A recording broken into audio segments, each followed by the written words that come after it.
Spin the globe with me and land on a sliver of stone stitched to the Highlands by a graceful bridge. We're homing in on the Highlands of Scotland, where three sea lochs braid together and a tiny island becomes a giant of legend.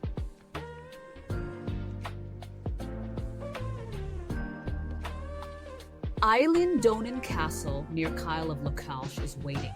Stone, tide, and story stacked into one spectacular silhouette. I arrive under a sky knitting rain. Drops bead on the lens, the world is mist and slate. But as I step onto the arched bridge that stitches island to shore, a beam of sun slashes through.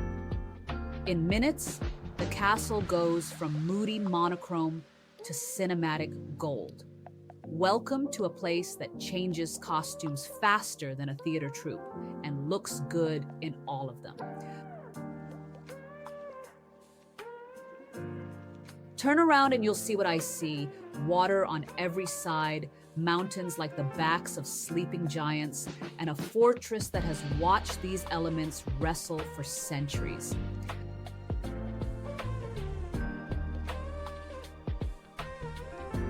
Eilean Donan sits where Loch Dyke, Loch Long, and Loch Alsh meet, a crossroads of saltwater highways carved deep into the Highland coast.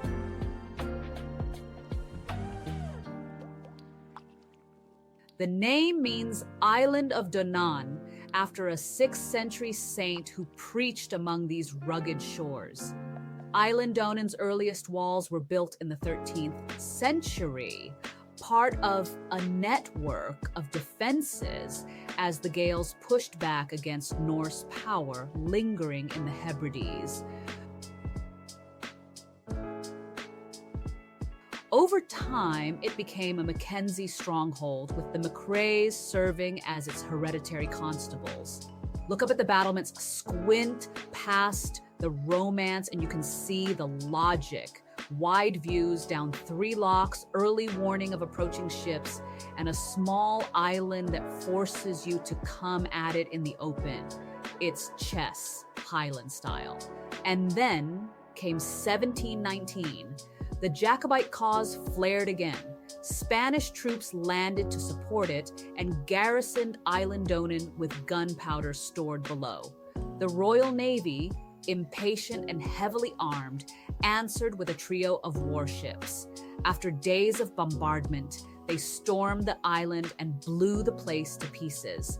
For nearly 2 centuries after, Eilean Donan was a picturesque ruin, a broken tooth in a grin of mountains, beloved by painters and poets, and anyone with a soft spot for melancholy stones.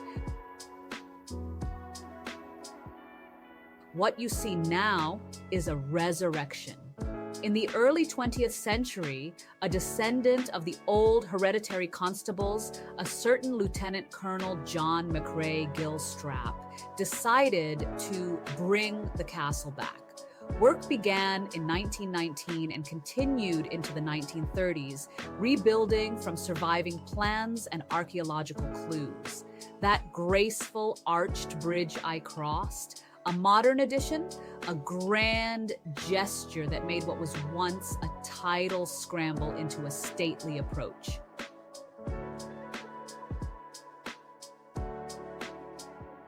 I head indoors where our cameras will be mostly quiet. Photography isn't allowed in much of the interior, so take this as a guided ghost image of what I'm seeing. The mood changes at the threshold. Outside is raw and cinematic.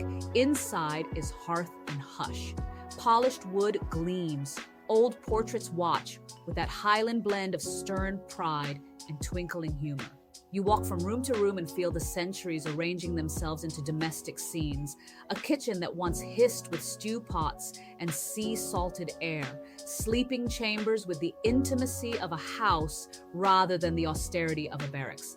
It's stunning, comforting, and surprisingly homey. I noticed details that tell on the hands that made them. Ironwork heavy enough to outlast storms, stairs spiraling tightly, designed to favor a right-handed defender, arrow slits that are now picture frames for loch and cloud. In places, you can still hear the old ambitions, the desire to belong to this landscape and to survive it. Eilean Donan is often called one of the most photographed castles in the world. You've likely seen it before, and not just on postcards. It's had cameos in films from Highlander to The World Is Not Enough, where it stood in as a Scottish stronghold for MI6. The camera loves a face with good bones, and these are excellent bones.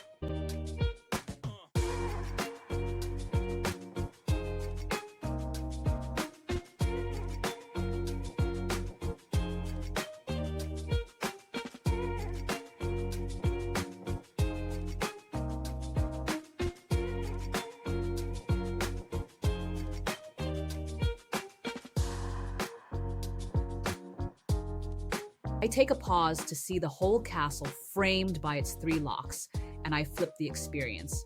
What would it feel like to live inside this postcard? Harsh nature outside, yes. But inside, a fire's soft breath, a blanket's weight, the soft thud of footsteps on old wooden floors. For all its martial posture, Eilean Donan is built to be a home as much as a fortress. That's the twist I love. Eilean Donan teaches a simple Highland lesson. Endurance can be elegant. Built, broken, and rebuilt, it's a circle drawn in stone at the meeting of three waters, proof that a place can be both lookout and living room, both stage and sanctuary.